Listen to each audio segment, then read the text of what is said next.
দুঃখজনক হলেও সত্য, বাংলাদেশের প্রায় প্রতিটি জেলা উপজেলায় একটা করে অন্তত বিশ্ববিদ্যালয় স্থাপিত হয়েছে গত 15 বছরে, কিন্তু ব্রাহ্মণবাড়িয়াতে এখন পর্যন্ত কোনো বিশ্ববিদ্যালয় হয়নি।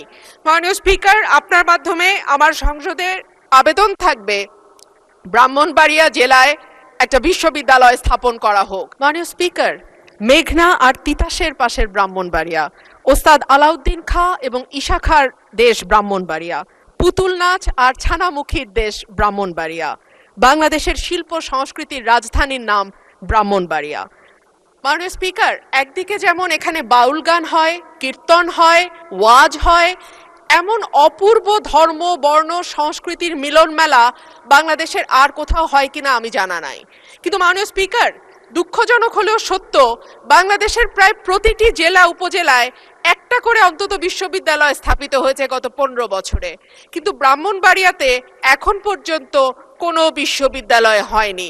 মাননীয় স্পিকার, আপনার মাধ্যমে আমার সংসদে আবেদন থাকবে ব্রাহ্মণবাড়িয়া জেলায় একটা বিশ্ববিদ্যালয় স্থাপন করা হোক এবং ব্রাহ্মণবাড়িয়ায় যে 33 লক্ষ মানুষ, তাদের লেখাপড়ার অগ্রগতির জন্য একটি বিশ্ববিদ্যালয় আবশ্যক।